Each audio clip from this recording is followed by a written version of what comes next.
Ladies and gentlemen, hailing from Truth and Consequences, New Mexico, mankind! Have a nice day! A Tale of Blood and Sweatstocks by Mick Foley. This is a wonderful, wonderful book covering the career of Mick Foley, Dude Love, Cactus Jack, and mankind.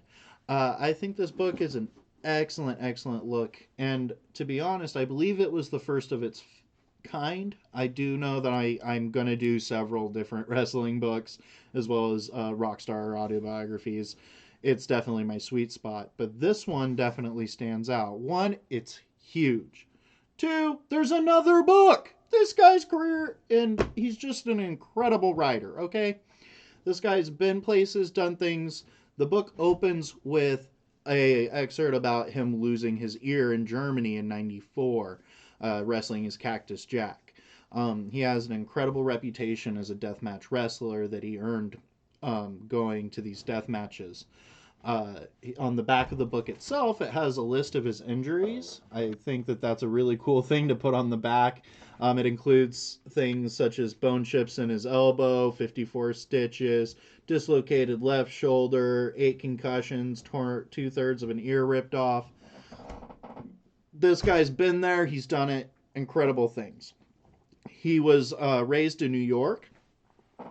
And then when he started his wrestling career, something I thought was personally interesting about the book is he traveled to Africa and competed in Africa for what actually sounds like huge crowds but very little money, which caused him to go back to WCW. Not back, but to there for the first time. When he does do that, he finds out that the money's good, but he's not really finding the fulfillment he wants. So he's just not getting there.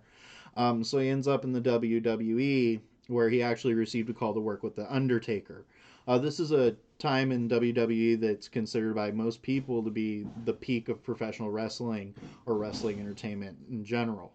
This is when you had Stone Cold Steve Austin, you had Undertaker, Shawn Michaels, Triple H. Things were going off with the WCW Monday Night Wars.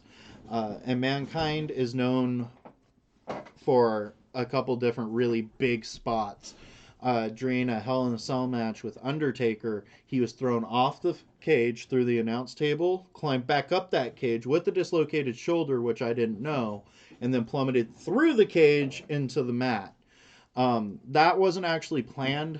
He was supposed to be stopped on the top of the cage, but they went with it, and it's an incredible seeing that side of such memorable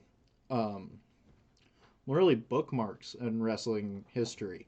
It also gets a really good dive into Mick Foley, the person himself. It talks about his lack of game, if you will, with the ladies, but he did manage to marry a supermodel, and he talks again and again. And he goes, "I can't believe I managed to pull that off." Uh, I think that his love for his family is exemplified through the book. And I remember seeing when I was growing up several documentaries or news pieces where he would talk about how his kids knew that they were playing, but when he got hurt for real in that Hell in a Cell match, it made him look at it and look towards retirement. Again, I think this is a wonderful book. It's known as being one of the best of its kind in terms of wrestling autobiographies. I've got a couple more wrestling books that I need to read, but so far this one's been absolutely excellent, and I look forward to reading his second book. I do have a couple more on my shelf I need to get to, including Andre the Giant, Bret the Hitman Hart. So I'm going to get to those as quickly as I can. I'm aiming to read at least a book a month, and so far I'm at 7, and it's only like March 30th. So I'm actually killing it. I'm going to do one of these for each book. Again, I want to keep kind of the production low. I want it to just be a quick discussion about the book, and if I liked it, and I think you should read it. So again, Mankind, have a nice day. It deserves its reputation. It's a chonker, but go out and get a copy. It's a really good book. Everybody have a great day, and thank you so much for watching.